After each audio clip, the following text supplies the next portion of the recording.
Ujumbe wa leo nataka tujifundishe kuhusiana na kupigwa katika ulimwengu wa rohoni. Bwana Yesu asifiwe. Ama kupigwa ama kushambuliwa katika ulimwengu wa rohoni. Haleluya.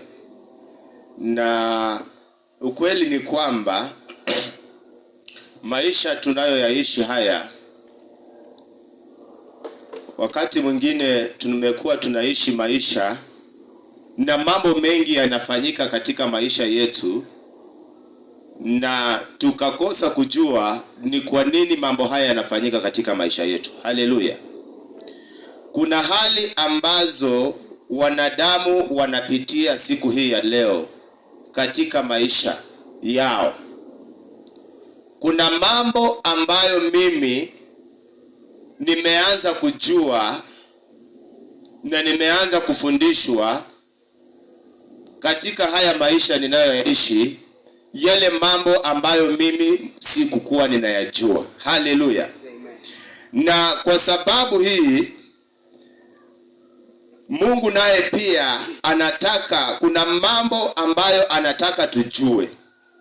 Tunapoanza na hiki kitabu cha Wakolosai 1:16. Kolosai 1:16. Kitabu cha Wakolosai 1:16.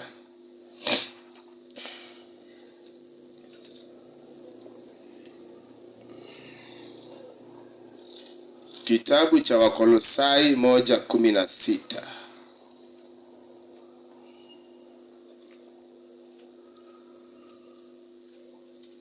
Mimi nimepata, Biblia inasema hivi: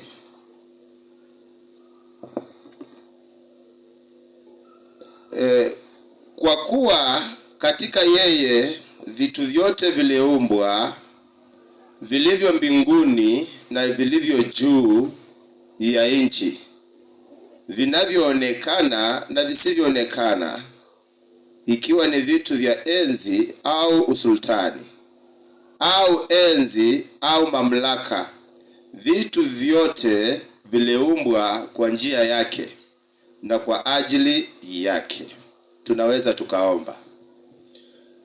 Bwana Yesu, ninakushukuru asubuhi ya leo, nikiliinua jina lako kuu takatifu, nikisema ni asante Bwana kwa nafasi hii na neema hii na kibali hiki ambacho umenipatia siku hii ya leo, ili Bwana ukanitumie kama chombo.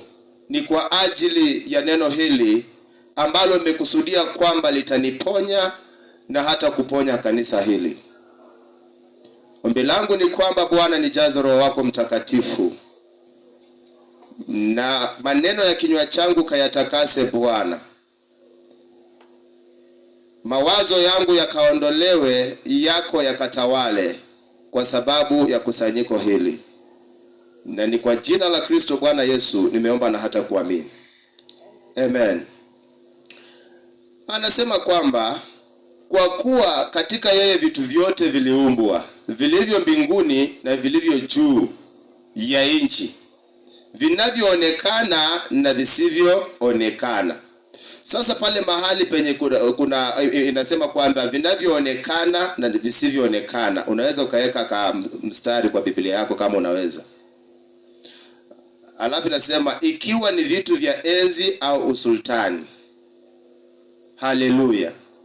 So inamaanisha kwamba kuna mambo fulani ambayo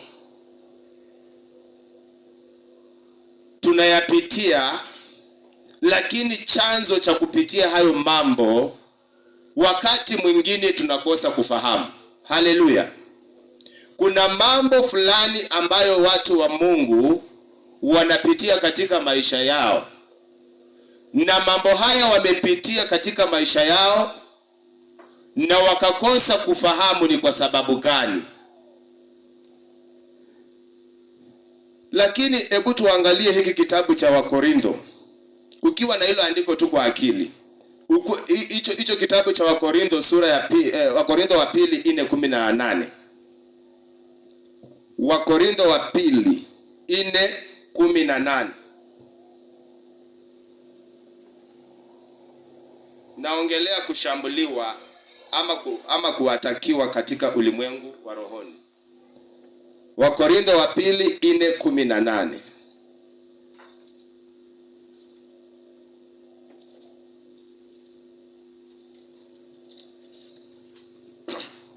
Biblia inasema hivi: tusiviangalie vinavyoonekana bali visivyoonekana, kwa maana vinavyoonekana ni vya muda tu, bali visivyoonekana ni vya milele. Haleluya! So Mungu, kuna mambo ambayo Mungu anataka kutuonyesha katika maisha yetu. Najua kuna hali ambayo unaweza kuwa unapitia katika haya maisha unayoyaishi. Najua kama kanisa kuna kipindi ambacho tunakipitia, mpaka wakati mwingine unafika mahali unajiuliza, kweli tumeitwa kukua katika hapa mlolongo ama hatujaitwa? Kama mama, kuna mambo fulani ambayo huenda unayapitia katika familia yako, na haya mambo wakati mwingine ukajiuliza maswali, lakini haujajua ni kwa sababu gani mambo haya yanafanyika. Lakini sasa unapoangalia maandiko haya, inamaanisha kwamba kuna mambo ambayo Mungu anataka kutufunulia kama kanisa, na kuna mambo ambayo Mungu anataka kutufunulia kama viongozi katika kanisa hili, na pia kuna mambo ambayo Mungu anataka kutufunulia kama wafanyabiashara. Haleluya! Lakini tumekosa kufika mahali hapo, ama tumekosa kupenya, kwa sababu adui naye ameleta vipingamizi katika maisha yetu. Hebu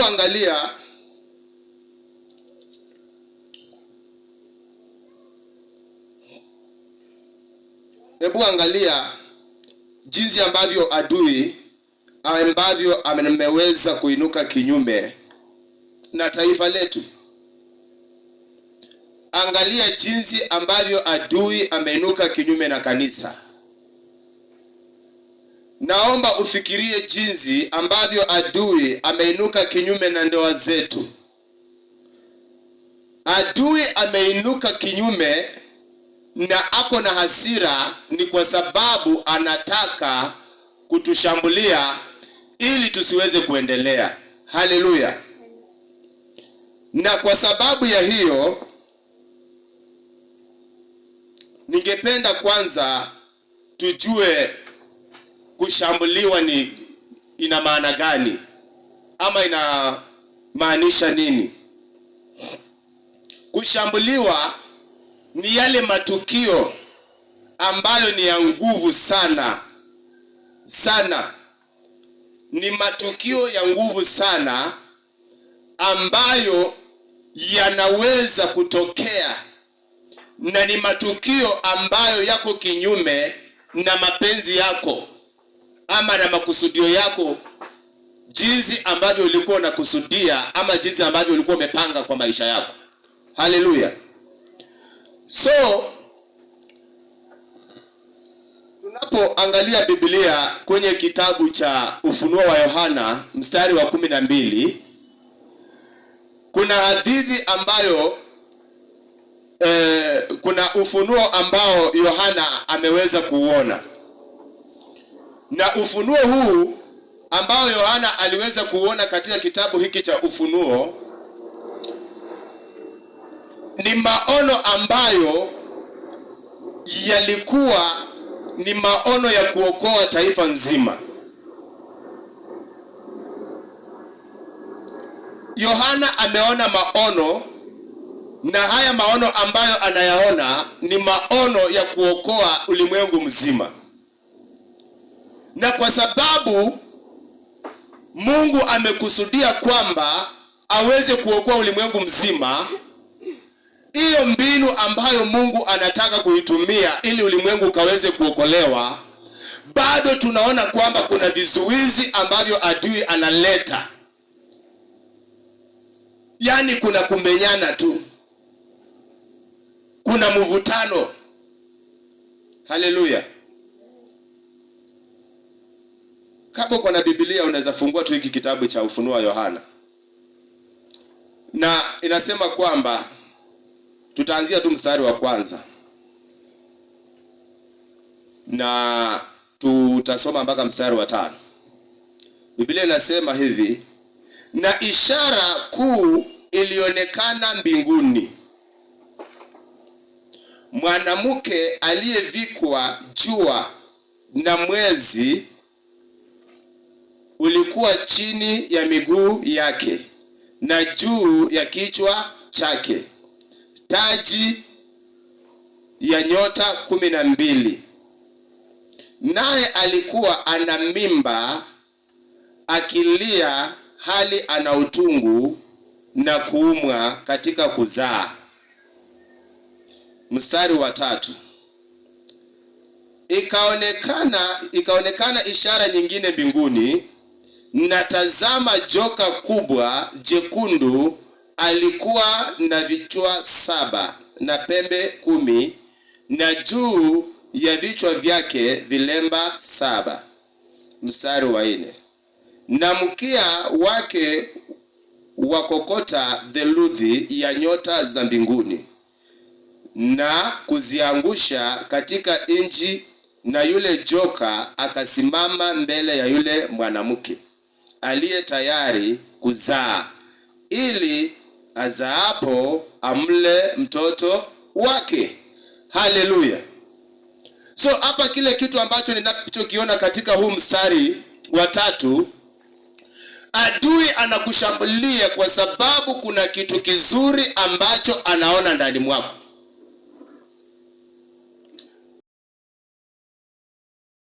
Kufika mahali ambapo unaenda kwa sababu kuna kitu kizuri ambacho kinaonekana ndani yako.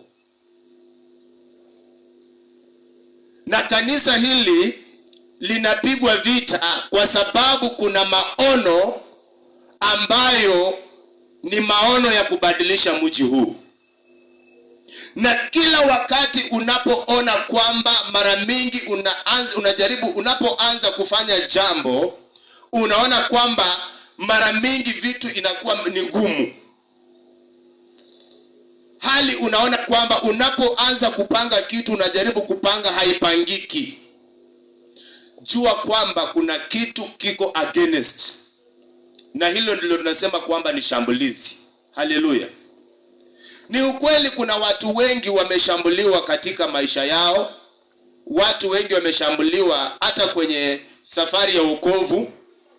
Watu wengi tumeshambuliwa katika hii safari, lakini tumeshambuliwa kwa sababu hatujajua tunashambuliwa kwa sababu gani. Haleluya. Hatujajua tunashambuliwa kwa sababu gani. Number 1, jua kwamba adui yako anakushambulia kwa sababu anajua kuna kitu kizuri ambacho iko ndani mwako, na yeye ako against na hicho kitu ambacho Mungu amewekeza ndani mwako, na anataka kukifanya namna gani? Anataka kukiua. Kwa maana Biblia inasema kwamba huyo mwanamke alikuwa ni mjamzito. Haleluya. Na katika huo mstari na Biblia inasema kwamba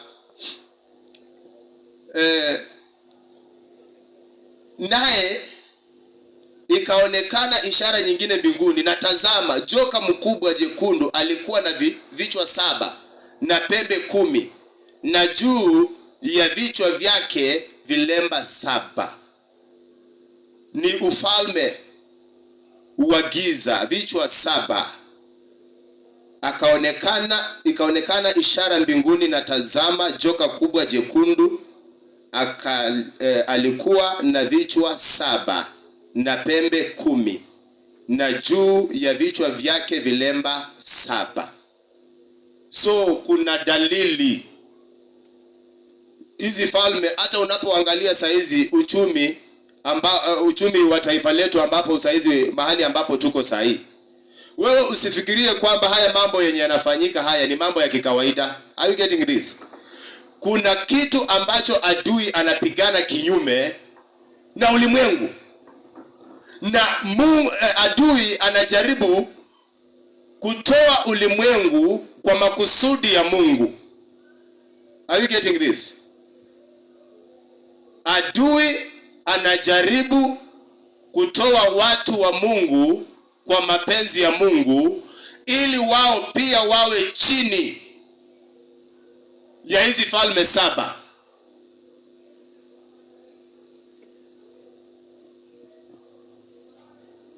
Na hizi falme 7 ndio ziweze kutawala. Bado wamekuja na system yao. Are you getting this? Wamekuja na system yao, na ndio unaona kwamba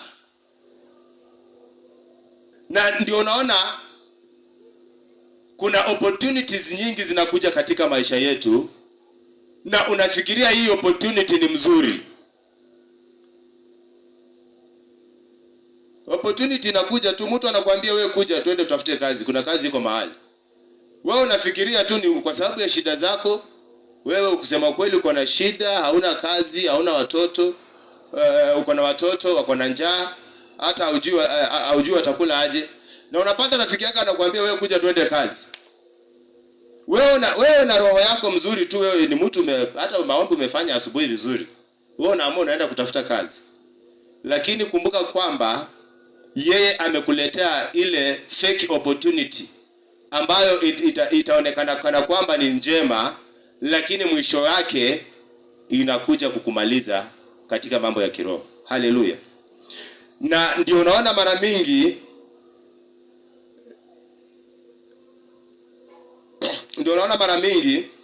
huyu adui, mbinu ambayo huitumia sana katika maisha haya, yeye anatumia hiyo kitu inaitwa fake opportunities.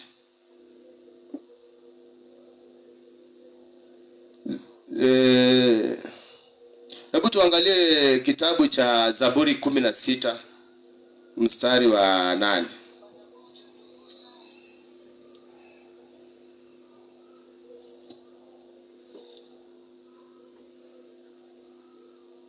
Zaburi 16 mstari wa 8. Mstari wa 10. Zaburi 16 mstari wa 8. Ni kwa nini adui anakushambulia? Wakati mwingine unajiuliza ni kwa nini adui anakushambulia. Hebu tusome huu mstari wa hii Zaburi ya 16 mstari wa 8. Biblia inasema hivi: nimemweka Bwana mbele yangu daima, kwa kuwa yuko kuumeni kwangu, sitaondoshwa. Haleluya. Adui anakushambulia kwa sababu kuna mahali anataka kukutoa. Kuna nafasi ambayo anataka kukutoa.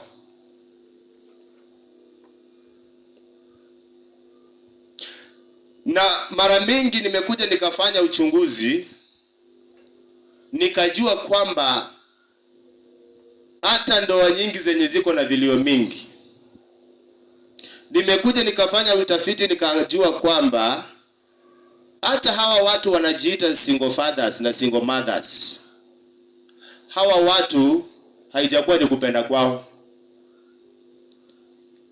Kuna nafasi na kuna mlango fulani ambao adui alifungua ndani ya maisha yao, na wao wakakosa kujua kwamba adui anataka kuwaondoa. Haleluya. Kwa sababu gani? Mimi nataka tufikirie pamoja, mimi na wewe. Angalia mwanzo wa Mungu kuumba mwanadamu, Adamu wa kwanza. Mungu amemuumba Adamu vizuri sana, na bado Mungu mwenyewe amesema kwamba huyo Adamu ni mfano wangu mimi.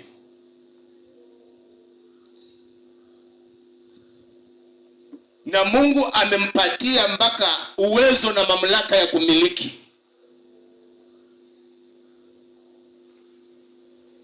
Na Mungu amempatia uwezo na mamlaka ya kutaja, hata ya kuwapatia majina hawa wanyama wote.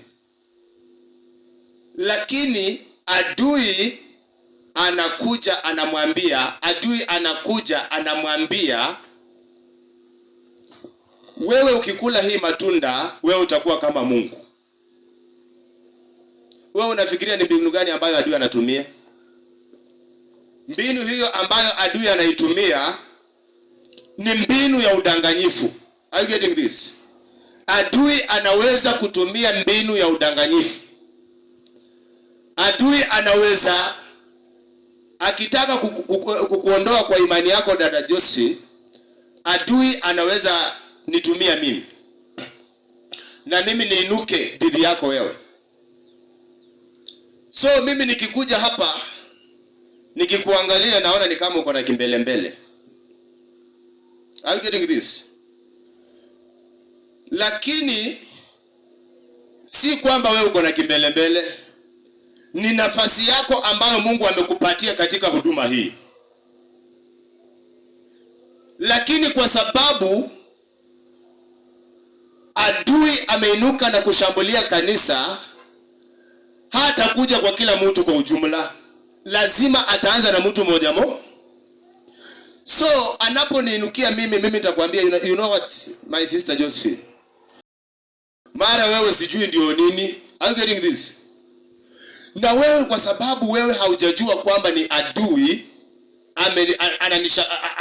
anakupiga wewe kunitumia mimi, wewe utasema basi hata kama ni hivyo, mimi sitaendelea na hii kazi ya kufanya, sitaendelea kukua mkalimani. Hata mtu mwingine anaweza kukuja kukua mkalimani. Are you getting that? Na ndio Biblia inasema kwamba na yule nyoka alikuwa mwenye kujihadhari sana. So kuna opportunities ambazo ni fake. Na sasa mimi nikikuja hapo, wewe ukishaenda, sasa mimi nikikuinukia, sasa wewe ukishaenda, sasa hiyo nafasi yako yenye iko hapo, bado unapata kwamba adui yako mwenyewe amefanya namna gani? Ameikalia. Hebu fikiria wakati wa Nehemia, wakati wa kujenga ukuta wa Yerusalemu. Au kina jamaa ambao wanaitwa Sanbalati wa kina Tobia, hao watu wamekuja wameinuka sana, wamekuja wamewadhalilisha hawa watu wa Mungu ambao wanajenga hii ukuta wa Yerusalemu. Na mwisho wake hao watu wamestruggle katika hiyo hali yao na ile kujinyima yenye walikuwa na jinyima, mpaka sasa ukuta umekuja umefika level kama hii. Alafu adui anakuja anasimama anasema, ni kitu gani hiki ambacho ninyi mnajenga? Hata mbweha kama angerukia ingeanguka. Are you getting that? So adui anataka kuondoa kwa nafasi yako kwa njia ya kukudhalilisha wewe. Embarrassment. Kuna mambo na kuna hali ambayo adui anataka kupitishie mpaka ufike mahali mpaka unaquit, unasema sasa kama ni hivyo mimi sitaendelea. Are you getting this? Lakini ashukuriwe Mungu kwa sababu kwa kina Nehemia wakaendelea kujenga ukuta na wakamaliza. Na maandiko yanasema kwamba Nehemia wakati walimaliza kujenga ukuta akapanga watu katika nafasi zake zote na akarudi kwa mfalme. Wakati alirudi kwa mfalme, alirudi akapata kwamba wale maadui zake wenye walikuwa wanasema kwamba hii kitu najenga hata mbweha anaweza angusha, wao pia wamechukua nafasi, ako hapo, amekaa hapo. Are you getting that? So adui anakushambulia kwa sababu hataki hiyo nafasi ambayo uko nayo uendelee kukua nayo.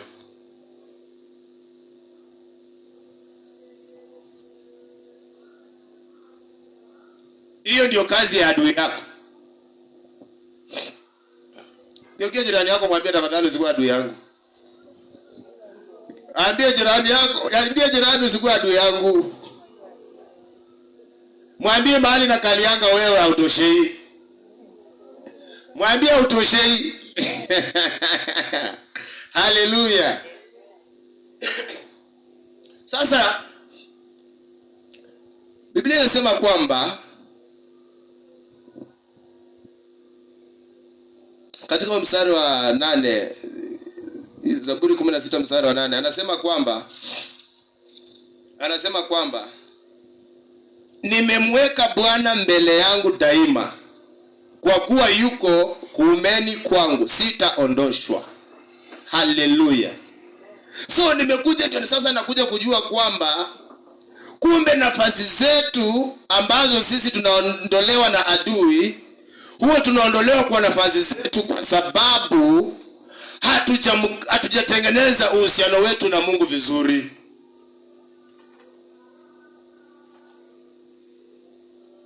Tunaondoshwa kwa nafasi zetu kumbe kwa sababu hata kumbe uhusiano wetu na Mungu si mzuri. Kwa sababu hebu angalia anasema namna gani? Nimemweka Bwana mbele yangu daima, kwa kuwa yuko kuumeni kwangu, sitaondoshwa.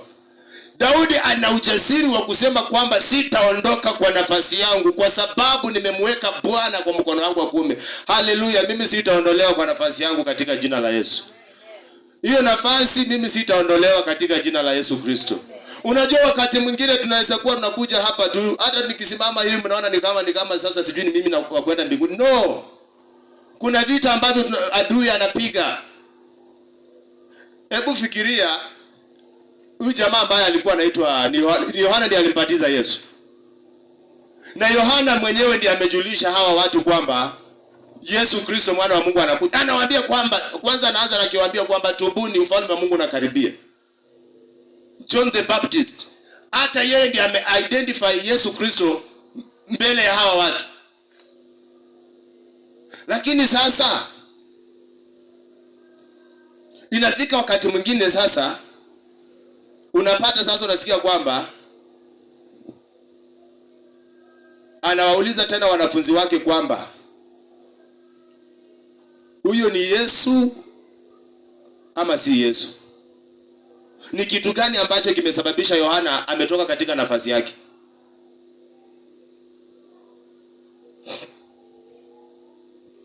Ni nini ilinasababisha mpaka Yohana anatuma wanafunzi wake waende waulize kama ni Yesu? Na yeye mwanzoni alikuwa ameshamu-identify. Ni kwa sababu adui alituma roho ya kudoubt ndani ya maisha ya Yohana. Na wakati ambapo mashaka yaliingia kwa maisha ya Yohana hata yeye mwenyewe akakosa ile confidence ya kuambia wanafunzi wake kwamba enda penye Yesu wako. Are you getting that? So your enemy kuna mipango ambayo anapanga ili wewe ukose kuwa na uhakika. Na unapokosa kuwa na uhakika unakuwa desperate. Are you getting that? Unakuwa desperate.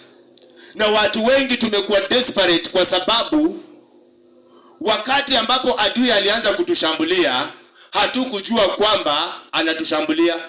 Kwa sababu adui akianza kushambulia kuna kitu anatumia kitu inaitwa false opportunity, ile yenye nimesema. Are you getting that? Sasa unaona kwamba ni kama uko sawa lakini hauko sawa.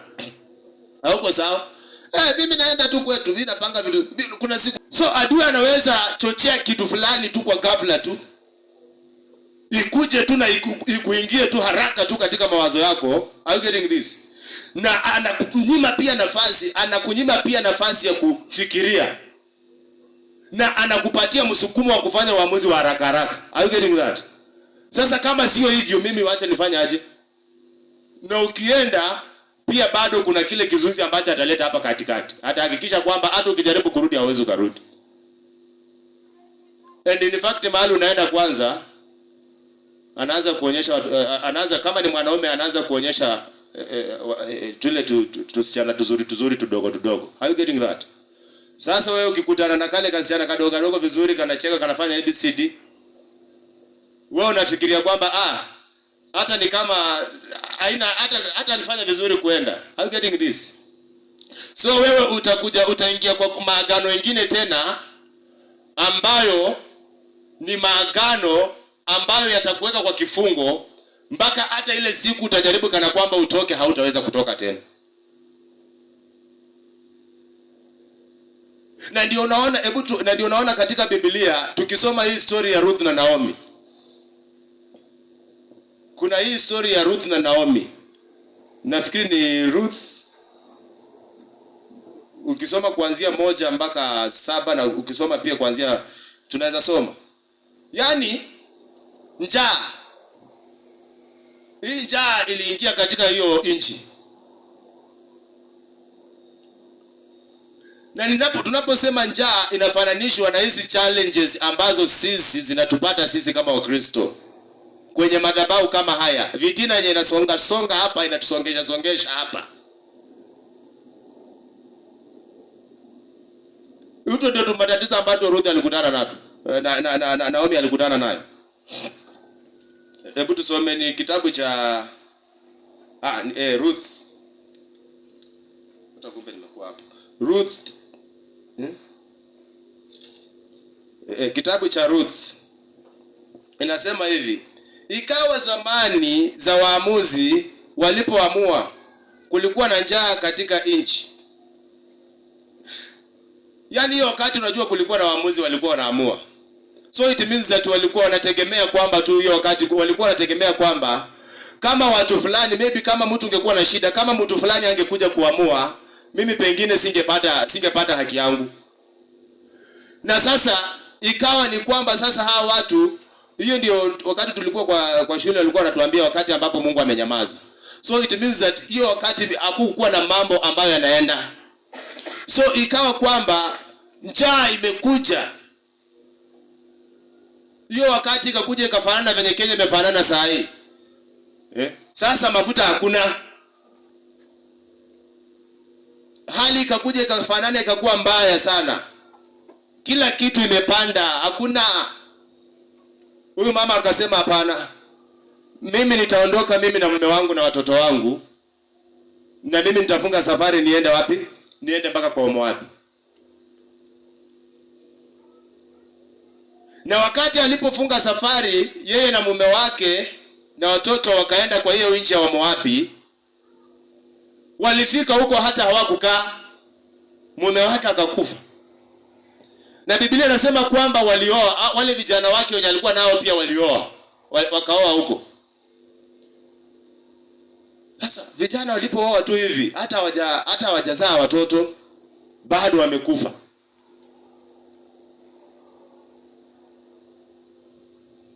Huyu mama akaibika, yani alikuwa disappointed. Are you getting this? Huyo mama alikuwa disappointed kwa sababu alisaliti kwanza nchi yao. Alisaliti nchi yao kwa sababu ya njaa, akaenda akajiunganisha na maagano ambayo si ya kwao. Watoto wao tayari wameingia kwa covenant na maadui. Na hivyo ndivyo ambavyo adui anashambulia kanisa saa hii. Anapojaribu kwamba akipitia kwa brother Soita akuongeleshe kaneno kakukwaze, wewe utoke Sister Josephine ukose kazi ya ukalimani hapa. Nimekumbuka ile wakati wa Musa. The days, hiyo wakati ambao ukisoma katika kitabu cha Ibrania 11:23. Biblia inasema kwamba kwa imani wakati ambapo Musa alikuwa mkubwa, alikataa kuitanishwa na binti Farao. Alikataa, alisema mimi sitakuwa mtoto wa Farao. Na akasema mimi afadhali nitoke kwa nyumba ya kifalme niende nikule shida na nyumba ya ndugu zangu. Na wewe unafikiria ni nini imemsukuma Musa akakuja anapata ufunuo kama huo? Ni kitu gani imesukuma Musa anakuja anapata ufunuo kama huo? Ni kwa sababu Musa mara ya kwanza amekuwa mkubwa, anakutana na Mmisri. Na huyu Mmisri anampiga ndugu yake ambaye ni Mwebrania. Anapiga ndugu yake Mwebrania. Wewe unafikiria alifikiria nini? Alijua kama huyu Mmisri anapiga huyu Mwebrania, Waebrania wakiisha wote, mwenye atauawa mwisho ni mimi.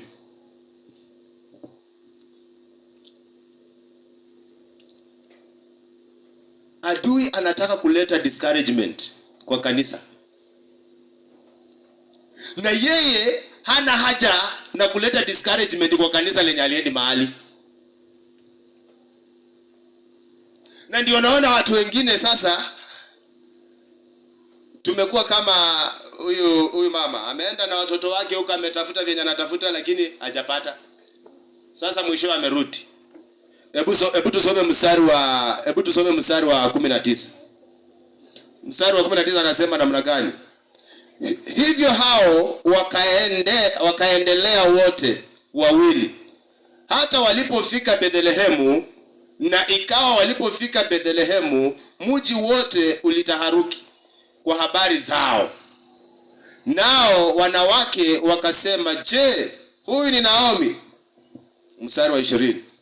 Akawaambia, msiniite Naomi, niiteni Mara, kwa sababu Mwenyezi Mungu amenitenda mambo machungu sana.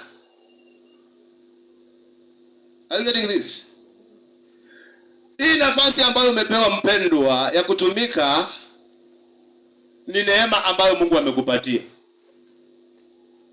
na ni chance ambayo Mungu amekupea. Na ukiona adui anaangalia nafasi, na anaangalia chenye kiko ndani mwako, anataka akuondoe kwa nafasi yako. Na ndio Biblia inasema kwamba mwizi anakuja kuiba, kuharibu na kuangamiza.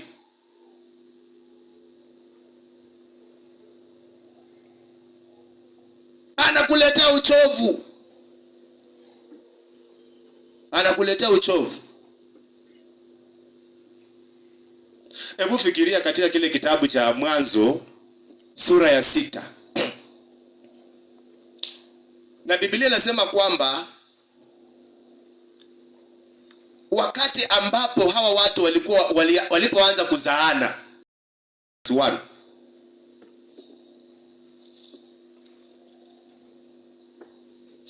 inasema aje? Inasema ikawa wanadamu walipoanza kuzidi usoni pa nchi, na wana wa kike walizaliwa kwao. Na wana wa kike walizaliwa kwao. Verse 2. Wana wa Mungu waliwaona hao binti za wanadamu ya kuwa ni wazuri, wakajitwalia wake wowote waliowachagua. Haleluya. Verse 3. Bwana akasema, roho yangu haitashindana na mwanadamu milele, kwa kuwa yeye naye ni nyama. Basi siku zake zitakuwa miaka 120. Number 1, kwa sababu mwanadamu amepokea roho ya kutotii, adui amemuondoa kwa nafasi ya utiifu. Wakati adui anakuondoa kwa nafasi ya utiifu, anakuingiza kwa nafasi ya kukosa kitu. Miaka yao ilipungua. Niko na leo tuko wote pamoja.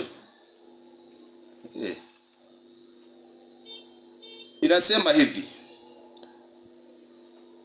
Roho mstari wa 3, Bwana akasema, roho yangu haitashindana na mwanadamu milele, kwa kuwa yeye naye ni nyama. Basi siku zake zitakuwa miaka 120. Ni kwa sababu huyu mwanadamu alikosa kujua na kutambua mapenzi na makusudi ya Mungu katika maisha yake. Na ni kwa sababu huyu mwanadamu alikosa kuelewa nafasi yake kwa Mungu.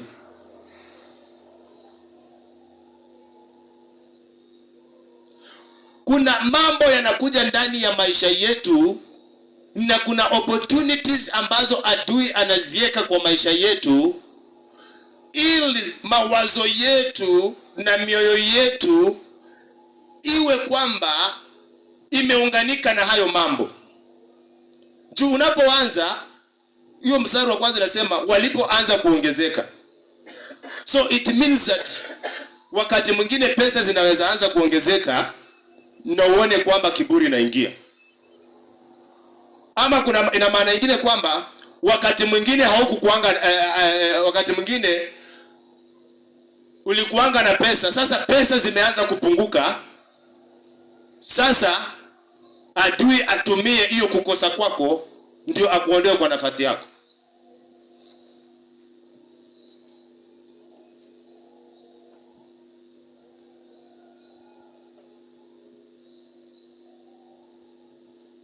Haleluya. Tuko pamoja. Bwana Yesu asifiwe.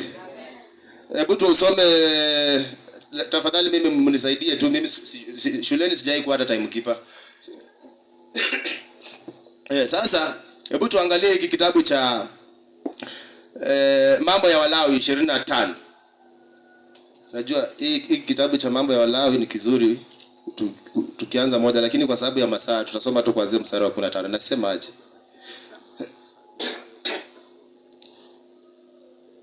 Kitabu cha Mambo ya Walawi 25:15. Biblia inasema hivi. Haleluya. Biblia inasema hivi: kwa hesabu ya miaka iliyo baada ya yubile, ndivyo utakavyonunua kwa jirani yako, na kama hesabu ya miaka ya mavuno, ndivyo atakavyokuuzia wewe. Kama hesabu ya miaka ilivyo ni nyingi, ndivyo utakavyoongeza bei yake. Na kama hesabu ya miaka ilivyo ni chache. Unajua ule utumwa ulifanya watu wakapoteza vitu vingi. Haya, ndivyo utakavyopunguza bei yake, kwani yeye akuuzia mavuno kama hesabu yake ilivyo. Wala msidanganyane, wala msidanganyane, lakini utamcha Mungu wako, kwa kuwa mimi ndimi Bwana Mungu wenu. 18 ni ya mwisho. Kwa sababu hii zitendeni amri zangu, mkazishike hukumu zangu na kuzifanya, nanyi mtakaa katika hiyo inji salama. Dhambi inatuondoa kwa nafasi yetu.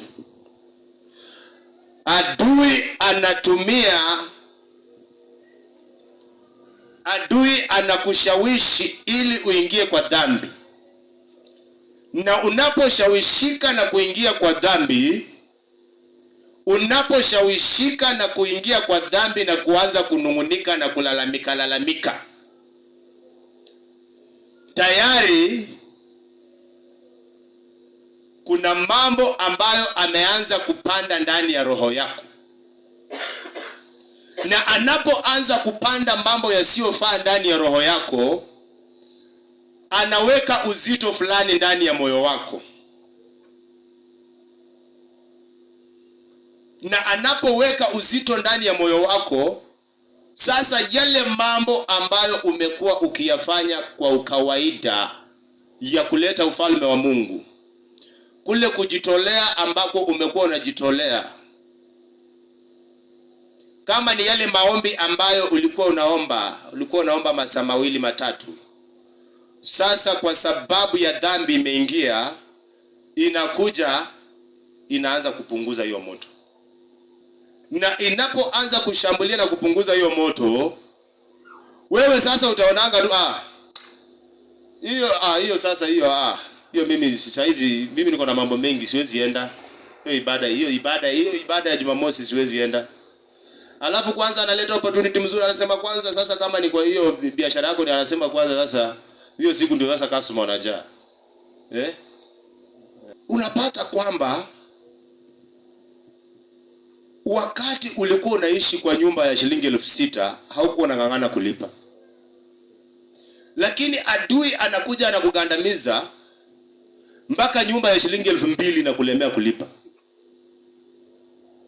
Alafu ile siku yenye landlord anakuja anataka pesa ya nyumba, hiyo ndio siku wewe unafaa uende maombi kanisani uombe. Alafu sasa ukifikiria kwenda kuomba, mwingine anakuja na kuambia bwana, unajua ni aje, kuna kashereka kwa mahali na sisi tulikuwa naona kama ukileta mayai kama kredi 5 mambo itakuwa sawa.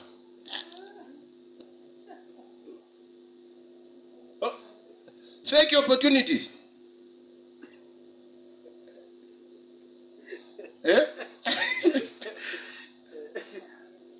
Na I am telling you the truth. Mimi nakuambia mtu wa Mungu, adui atatumia opportunity yako vibaya ndio akugandamize.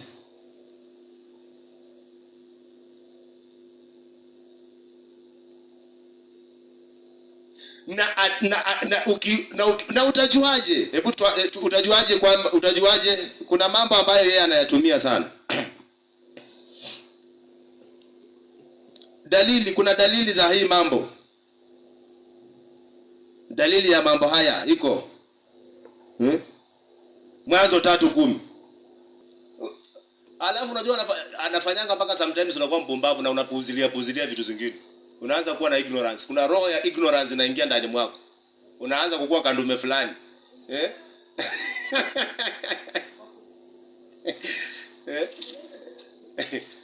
Hallelujah. Mwanzo 3:10 inasema aje? Hebu tuanzie Mwanzo 3:9. Inasema Bwana Mungu akamuita Adamu. Akamwambia uko wapi?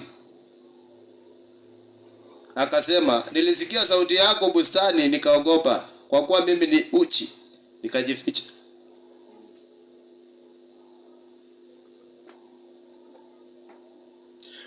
Wakati unapoanza kujitenga na watu wenye wanakuambia ukweli, basi adui amekushambulia na anataka kutoka kwa nafasi yako.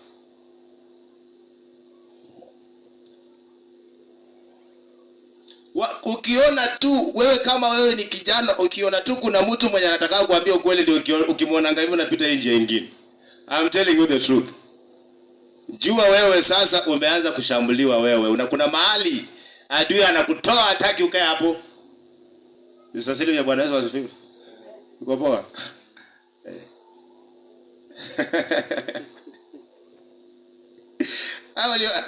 Adamu akasema mimi niliposikia sauti yako mimi nilienda nikajificha. So maana yake ni nini nyingine?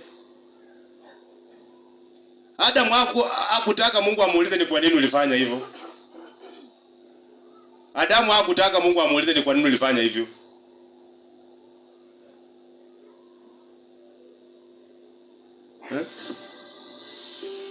Brother nyongeza. Mchungaji anakuuliza bwana, ni kwa nini bwana fungu la 10 sikuona?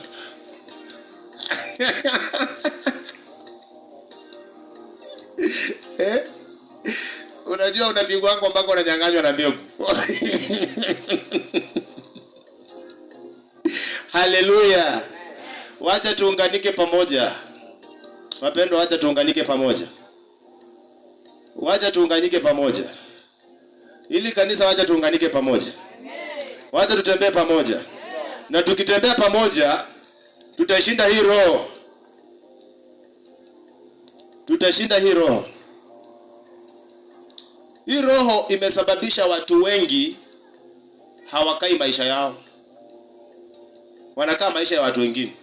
Watu wako kwa ndoa, hata wako na wanaume wengine tu, wanasumbukana nao tu. Kwa sababu hii roho iliwaondoa kwa nafasi yao.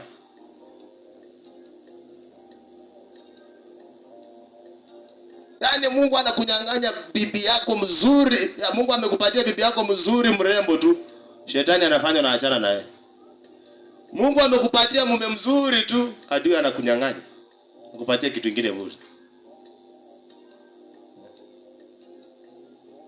Tuchunge nafasi yetu kwa Mungu. Alafu ile ya mwisho kabisa, kwa sababu naona ni kama masaa yangu ni mbaya. Galatians chapter number 3 verse 1.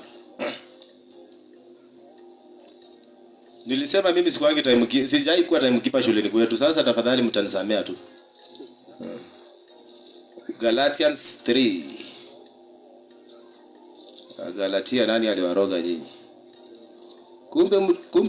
Kumbe hata wachungaji tunarogwa.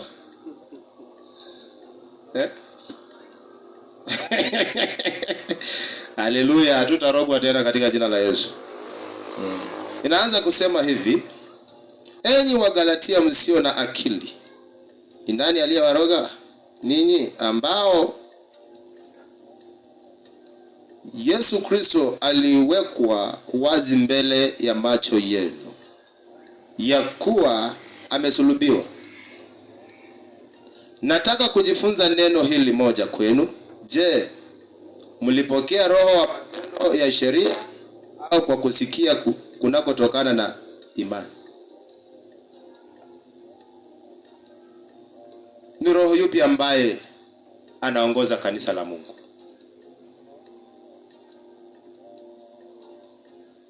Ni roho yupi ambaye anaongoza kanisa la Mungu? Ukitaka kujua adui anataka kuondoa mahali pako, kama umaisengenya mtu wa hii kanisa, jiangalie. Jiangalie. Kwa sababu unaona Paulo anawashuhudia, anasema walianza tu vizuri. Hao watu walikuwa wameanza vizuri. Hebu kwanza kuna mahali anasema hapa, je, mmekuwa wajinga namna hii? Baada ya kuanza katika roho mnataka kumaliza sasa katika mwili. Sasa ni roho. Walianza na roho wa Mungu. Sasa kweli mimi nataka kumaliza na roho hiyo. Jose,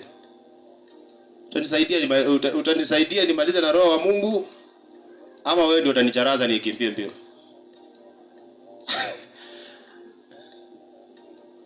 Na utanisaidia aje? Utanisaidia namna gani? You know this, utanisaidia namna gani? Mimi nimeshamaliza.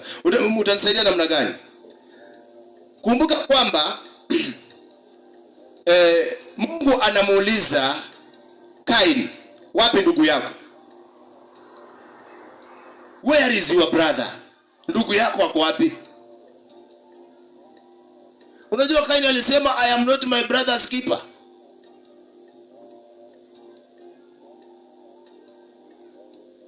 Ndugu yako usipomwangalia akipotea, wewe umepotea kabisa mbele yake. Dada yako usipomwangalia apotee, wewe umepotea kabisa maiti.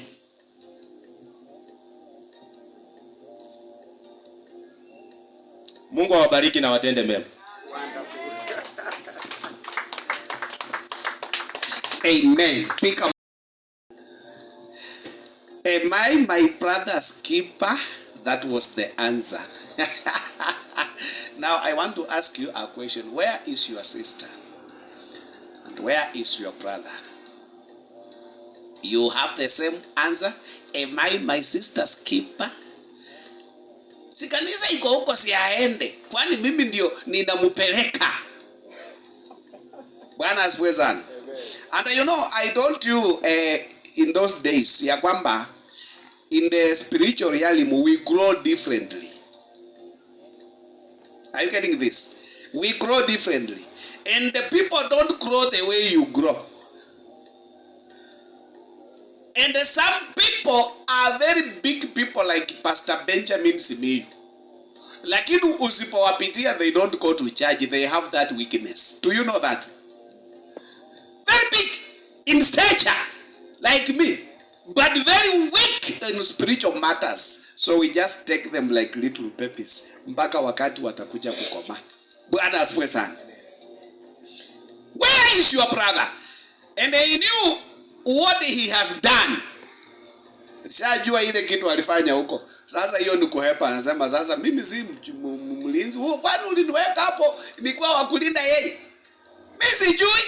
But he knew what he has done. Alikuwa ashamalizana na mwenzake. Bwana asifiwe sana. Brothers and sisters, in this journey we are called to work together. And that is why mimi hujaribu sana. Sio furaha yangu nikiona wenzangu hawapo. Tunawafuata. Na ndio maana ninakutuma kwa department yako, enda watafute wote wakuje. Bwana asifiwe sana. Tafuta wote kwa department. Nyinyi ni wasomaji wa Biblia. Bwana asifiwe sana. Si nyinyi mnasoma hivi vitu mzuri sana. Si maandiko yote lazima yatekelezwe. What is Jesus saying about the lost coin? Anasema nini? Si aliacha the 99 kaenda kutafuta moja, aliacha 99 kondoo hao wote, akaenda tu kutafuta ile moja peke yake. Hawa wengine wote mpaki. Si nyinyi mpo mpaki katika zizi. Let me go and look for these people niwalete. Just one. And let me tell you this. When you only win one for Christ, you have a credit in heaven. Hey, my people. You people, ubaya wenu amsikiangi hivi tu nawaambia. Hata mjasikia kile nimesema. Nimesema nini? Delvin mambo. Bwana asifiwe. Hii point nimesema ya mwisho nimesemaje? Pea Delvin.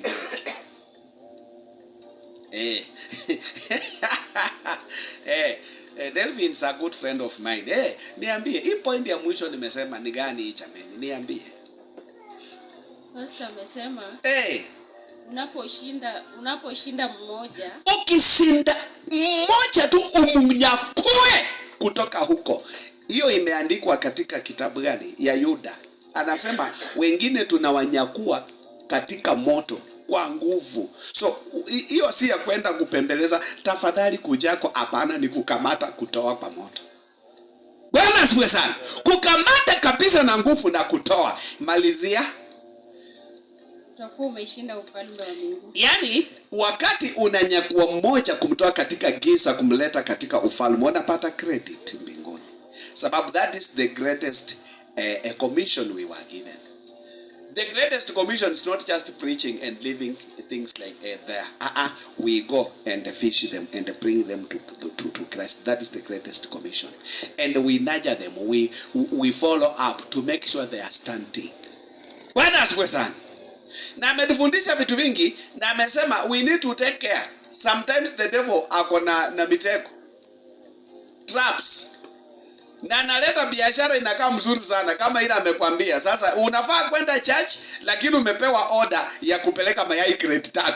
Sasa anaangalia mayai crate 3 si ni a lot of money. Si kanisa nitaenda tu Jumapili ijayo. Wacha nipeleke crates. Sasa unafikiri hapa nimetopoa? Hujatopoa, umetopoka. Bwana asifiwe sana. Hujatopoa. Hiyo umetopoka kabisa. Hiyo ndio hasara kubwa kabisa umefanya. Sababu unadharau anayekupa uzima na uhai na anayekuwezesha kufanya hiyo kwa sababu ya faida yako. Sasa anasema tuone kama utafaulu. No wonder unakwama. Bwana asifiwe sana. No wonder unakwama. No wonder huwezi endelea. So let us learn these things, brothers and sisters. I beseech you. Let us learn them. Bwana asifiwe sana. Let us learn them. Mi Sunday huwezi lipa business nifanye. Siwezi. Hata kama ni ya milioni 1 wacha ikae. Na ndio maana niliwaambia, hata wamefanya nimekumbuka. Judy, niliuliza hii swali. Kasema ukiwa unakuja church ufike pale kwa gate, mtu aseme nakupatia 1 million. Uchague either uingie church ama uende ufanye biashara. Unajua watu watakuja church, wataenda biashara. Wacha hata 1 million, 1,000. 1,500. Okay, basi wacha. Si unajua hii mwaka ni ya campaign. Si tutakuwa hapa tunahubiri na wanapita hapa na wanaanza kupeana pesa hapa kwa rafiki yetu Sawela.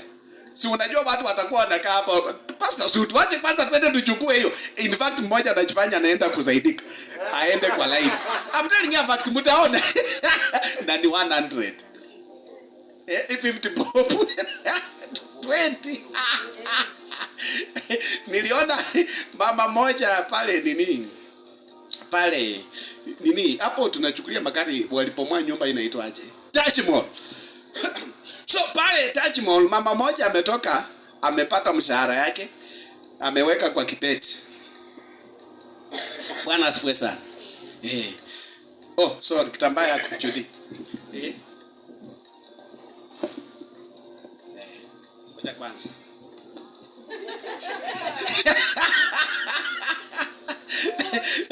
Bwana asifiwe sana. Sasa ametoka kuchukua mshahara yake. Na si ati ameweka kwa M-Pesa, ameweka kwa bank. Aenda afanye budget yake. Na ako na simu yake nzuri sana kama hii ya Judy. Simu ya bei. Iko pale kwa bank. Tuko pamoja? Sasa akitoka huko anafika hapo, watu ya kampeni ndio hao. Wanapeana unga moja na shilingi 200.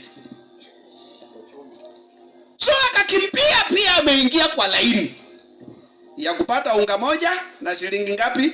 200. Sasa watu wakawa wengi sana, wenye kukawa pesa wakawa wamechanganyikiwa, wanafinyana. Ikapiti sasa pesa zinarushwa juu, kila mtu chichakulie. Sasa katika ile hali ya kungangana, unajua kibeti ilienda na simu na vitu vyote. Yeye akingangana kuchukua unga na shilingi 200. So akaenda nyumbani na unga 200 imepotea, kibeti na mshahara yake yote na simu hakuna. So unaona hiyo ni akili mingi sana. Mshahara yote imeenda, kibeti yako ya bei imeenda, na simu unangangania shilingi 200 na unga. Bwana asifiwe sana. So unaona hiyo maneno. Hata hapa kuna shetani, ni upumbavu.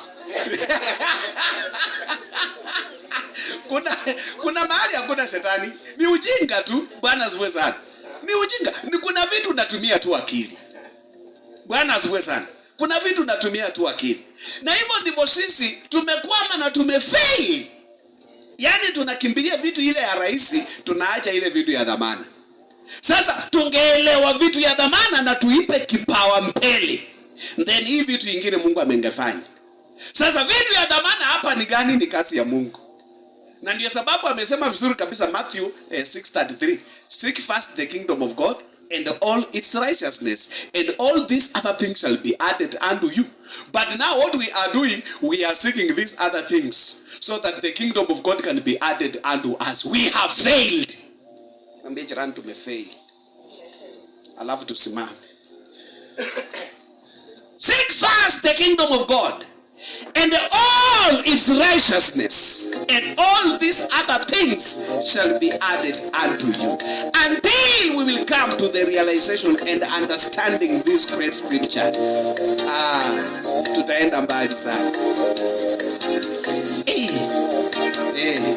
Inua hiyo beat kidogo sana, inapika mzuri sana. Waimbaji wako kweli. So tupeke mic kama uko hapo. Tunasongea